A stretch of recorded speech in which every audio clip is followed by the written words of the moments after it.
Welcome to PowerPoints That Engage. Today I'm going to be showing how to play word scramble with second grade.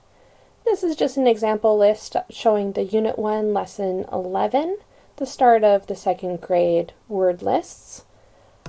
And we start off with the directions. Pretty simple. We start off, show a slide, and the timer will start automatically when you get to that slide. And it'll do a countdown. What you'll see is a scrambled word, and students will have to look at the word and figure out what word that is before the time goes down.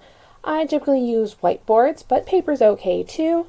And then when time is up, markers down, and I personally like to have the students show their answer, hold it up nice and high so I can get a quick look around the room to see how the students are doing. But of course that's all up to you for how you prefer to take a look. Other options, probably for the later on ones, you can have the students keep score, take a little check mark or tally, depending on how they're doing, just to keep that kind of recognition for how well they're doing. So I'm going to click to start the first one, and it's going to start the timer automatically. So as you can see here, it's counting down. There's about 8 seconds it's going to go, and the students are looking to figure out what of the spelling words that is. Timer goes off, pencils down. To show the answer, get the right answer, click anywhere on the screen, and in comes the correct answer. Again, click anywhere to go on to the next one, being aware that the timer is going to start automatically. So I click, and there we go, the timer has started. So students will look, they have their time to write it down, timer is on, pencils down, click to start. And of course, if you feel like people want to go through it, maybe check the answers, give a little bit of time to discuss it, that's fine too. Just make sure that when you're ready to start the next one is when you click. So I clicked, going on through. Timer is finishing up. There we go. And I like to have the number up here to show where we're at, just to help students keep track of where we're at. Click to reveal the answer. And there we go. I'm going to click through the rest of these a little quicker so you can see. And time's going down. And click for the answer. Round 5.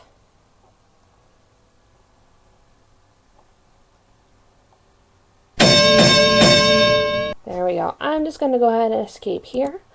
I do go on to show all the others, but if you want to see how to do it or change, if you want to make it a little bit longer for the timer, say it's a longer word, or students just aren't quite used to this process yet and want a little bit more time, it's pretty simple.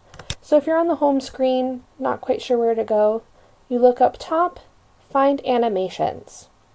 Click on it, and you'll see I've already did all the linking, but it's a pretty quick fix if you want to switch. If you're not selected it, select on the part you want to switch, in this case the timer. So you click on the bar down here, the purple bar. And over here, it shows duration. If you want this to be a longer time, increase that time. And I started at 8, but say you want it to be longer, you can click and see and feel out how long you think is an appropriate time for the students to go along.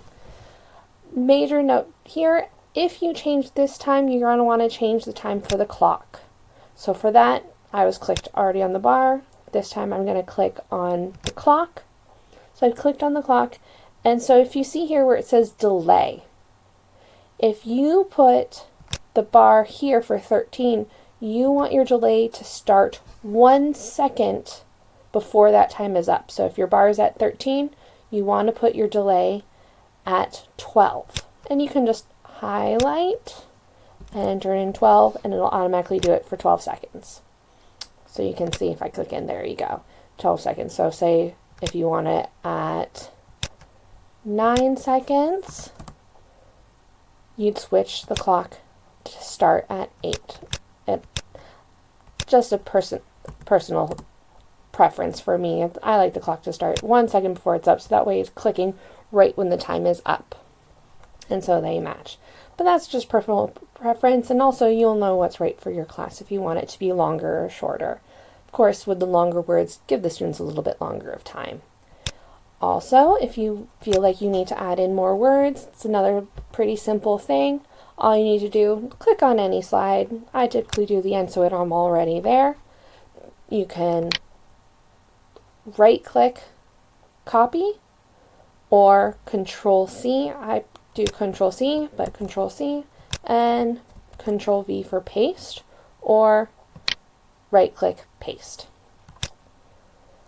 Go in, this would be our 11th, and over here you click in, think of a word you want to add in to mix up. For example, if you're going to do there, you can do ERIHC, and then in here do the correct spelling.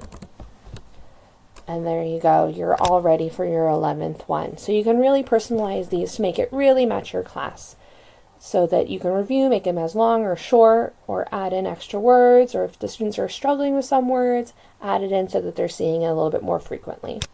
I find that these games are just good to help increase motivation and fun for practicing spelling words, which they may not be so motivated to play. All of these that are ready-made on my Teachers to Pay Teachers site are made to match Engage New York's curriculum for skills and ready-made for spelling words. I have gone through the whole year, so those are all ready for you, but they're all editable in the case that you want to switch them up. Hope you enjoy them. I hope your students love them. Please comment, let me know, and thank you so much.